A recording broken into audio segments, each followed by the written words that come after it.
So, how do you see if there are units in Age of Mythology that are actually not working?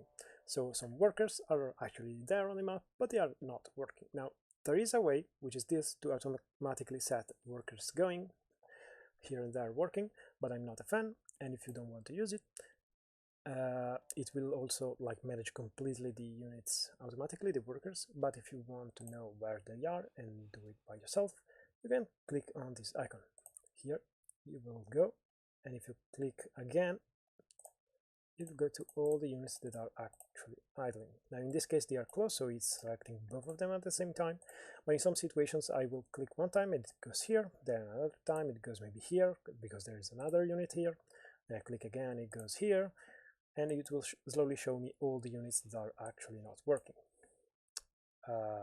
So I hope you liked this video, leave a comment below, subscribe, and see you next time.